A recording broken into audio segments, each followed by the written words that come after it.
The Lady Chargers of Eagles Landing Christian Academy, for the fourth year in a row, have won the Class A state championship in girls softball in the Georgia High School Association. So we went out, as we've done for the last couple of years. It's kind of become a tradition, and met the team and the coach, Lacey McClendon. This is her first year as head coach, and she gave us a little bit of a wrap-up of the season. Here's what she had to say.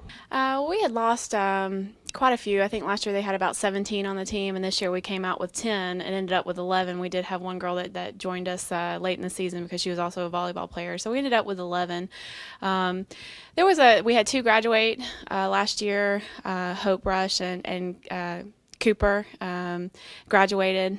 So we lost two to graduation, but I think it was just the transition with the new coach coming in and everything. I don't know if some of the girls who had played last year didn't know if they were going to necessarily come out and play again. Some of them went to volleyball and some of them just chose to do cheerleading. So coming into the new season, it was kind of a shock actually coming out and only having 10 show up for tryouts. But, you know, we knew that it was a good 10. Obviously, we had a good 10 out there, and we made it work. So. Yeah. As far as the rest of the state was concerned, did they think you guys were still the team to beat? Obviously, the beginning of last year you were, but did they think this year, well, maybe this is the year that they can be beaten? What was the thought?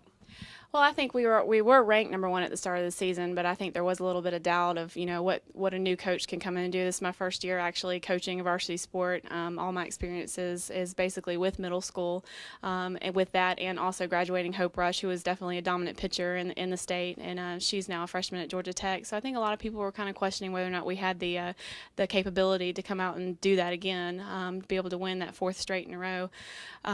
But they came out and they did, and I think we surprised a lot of people. A lot of people doubted that we were going to be able to do it again, even though even though we still were ranked number one.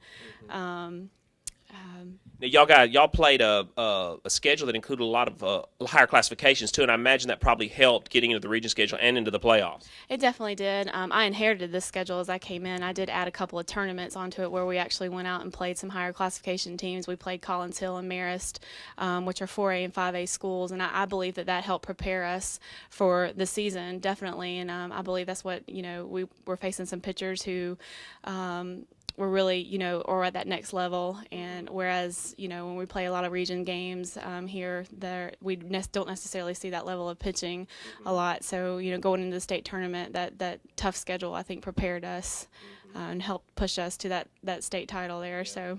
You mentioned to me before we went on the air that you had two seniors this year with and you can tell me who they are and something interesting about their records here at Eagles Landing Christian Academy. Right. Julia Eccles and Casey Patterson are our two seniors that will be graduating this year, and they have never lost a region game nor a state championship. So I just think that's incredible that they've been a part of that. They're all 4 years here. They're all four of their high school, you know, softball careers here. They've won. Which is incredible to me. Like Julia is definitely a leader on the team. We pulled her off of third base. She's played third base the past 3 years here. But when we graduated Kayla Cooper, we had to find somebody who could catch. And Julia stepped up and said, "You know what, Coach, I can do this. You know, just give me a chance at it." And of course, she went out there and did a fantastic job. She's just a natural at it. She's a tremendous athlete. And then Casey Patterson plays shortstop and is our leadoff batter, who stepped up there. And without their leadership, I don't know if we would be where we're at today, because they really stepped up and took this team under their arms and you know, were able to be leaders. That was Lacey McClendon in her first year as the head coach at Eagles Landing Christian Academy. The Lady Chargers finished 31-5 on the season, a perfect 8-0 in Region 7A. And as you heard, they won their fourth consecutive state championship in girls softball. Go to our website, scbnews.com, and we'll give you a link to where you can see pictures and other information about the softball team at Eagles Landing Christian Academy. For SCB News, I'm Monroe Roark.